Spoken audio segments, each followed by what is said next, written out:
Howdy ArtyAliens, and welcome back to Drawing Stuff with Paul Yateman. I draw a Chris Foss style spacecraft today. This video is a mix of regular speed and time lapse. I start off with a perspective grid. Why is this? When I do not use them, my ships tend to bend out of alignment, so it looks like they're wrapped around a pole or something, which could be the proper design, but it generally looks bad. I put the grid down initially in light pencil, and here I find that after drawing a couple of engine pods, the lines are a little wonky. So rather than freehand this, I say stuff this, and I grab a ruler and I do the perspective grid properly. So you can see here I'm drawing an engine pod. It's more or less relying on a perspective grid, but there's not much in the way of lines drawn yet. And I will add the proper grid in very shortly, like now. Lines, lines, lines.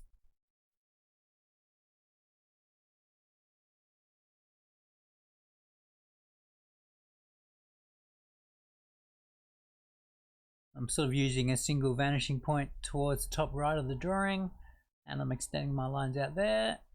One thing I do find with all these lines, it makes the drawing fairly busy at the construction stage. So to draw my actual lines, I'm putting those down a bit darker, just so I can figure out where they're actually supposed to be. Now I'm thinking about what to do next.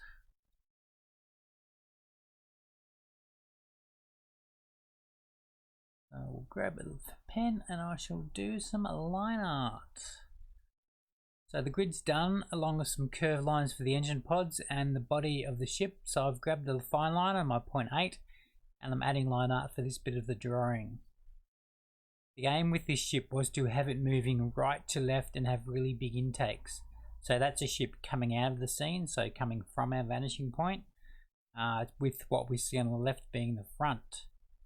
I based the intakes on some really old component thumbnails I'd done, so the engine pods.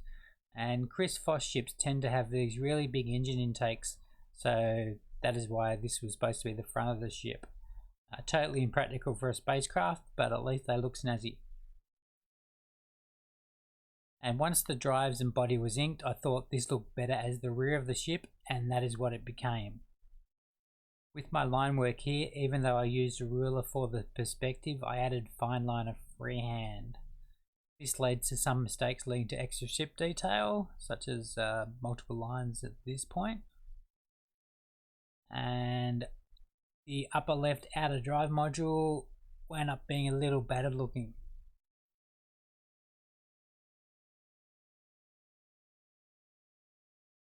I'm just going through adding line art freehand, improving some of the lines as I go about.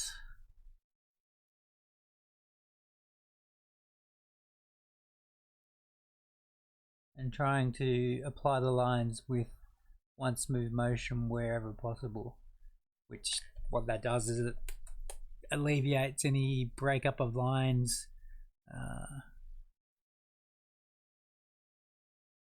Adding some lines just with the vanishing point just to make them a bit better, but overall it's all freehand.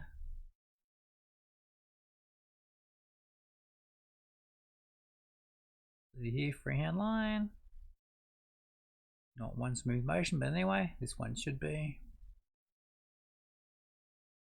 Not quite. So you see how when I stopped the line there, it sort of dipped down, and with that pod looking a bit manky, I guess that works. Once the drives and the body was inked, I went through and I added some details without much detail. So what I'm doing here, I'm giving the impression of a large object as the viewer is too far away to make out fine detail, but they can see the larger ones. So most of my detail is added in the form of lines, intersecting lines, panel lines, repaired panel lines, things like that. I also add a couple of outcroppings to provide a little different in the way of interest.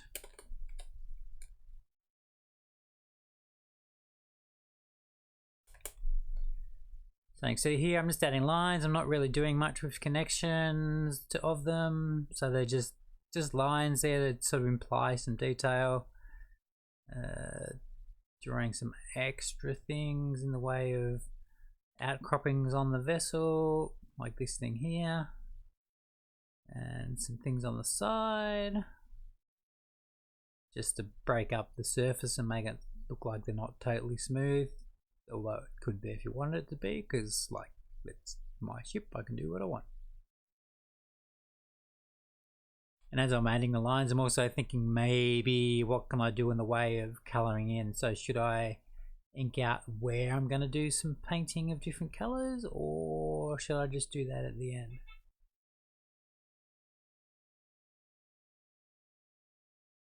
Sort of trying in spots to give it some, I guess, symmetry with these design features, but still making it random enough as well. When you say random enough, it's like random-ish. Adding some sort of internal detail here for maybe air vents or something, or exhaust ports.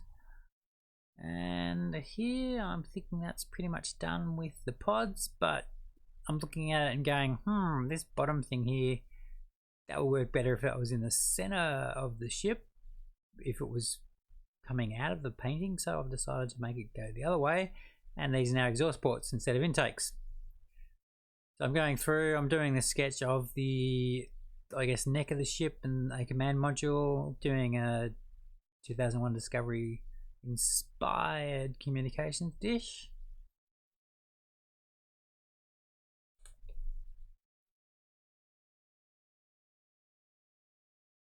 And then once the sketching is done, I will add more line art and then get into the colouring.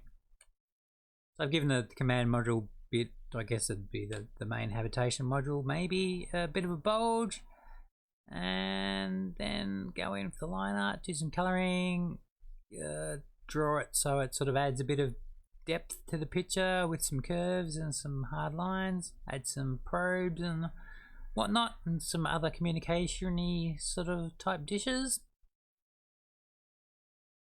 And then once that's done, I'll sign it because pretty much the line art is finished. I will then scan the drawing in case I mangle it even more when I do colour, so I could always print it out and try again. So yeah, I'm thinking it's done. Time to sign. Or maybe not. No, it is time to sign.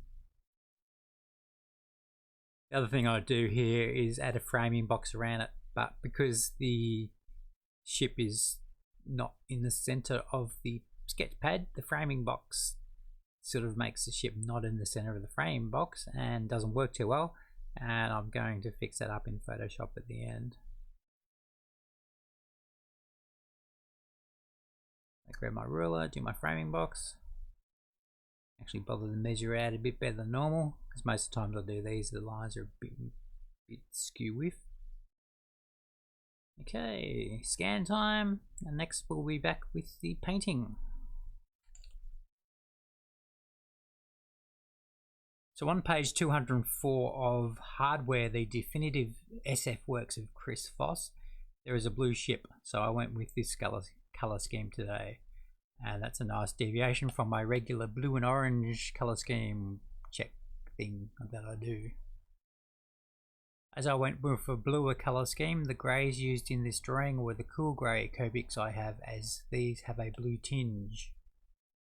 For shadows, I used a darker blue for the I guess painted bits of the ship, and greys for the engine exhausts.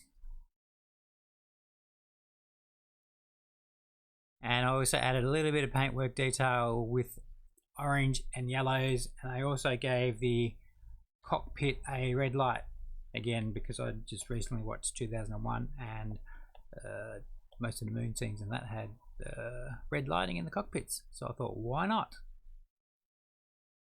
So this bit here could just be a design feature, or it could be a big ass stop light So who knows, maybe this is used for racing or something, if that was a stoplight on the back of the ship.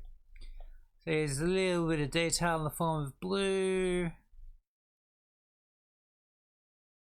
Not much.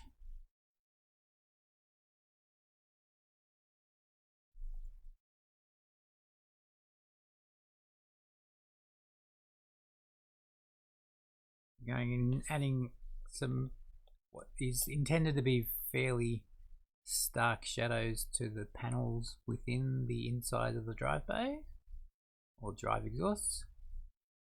I could have just used black here because in space there's no light to reflect photons around, so your shadows tend to be black and stark, but I'm using artistic license, giving it the thumbs up of approval, and I'll show the final image now. So you can see how this is a bit skew with. So what I do is I'll go in with Photoshop, I'll add a more interesting background, and I'll make it more centered as this. So the background was done from the previous day's drawing with some cloning. So yeah, if you found this interesting or informative or entertaining, or you were inspired or got ideas for your own sketchbooks, etc., subscribe, like and share wide and far. Until next time, you've been watching Drawing Stuff with me, Paul Yateman. Ciao and take care.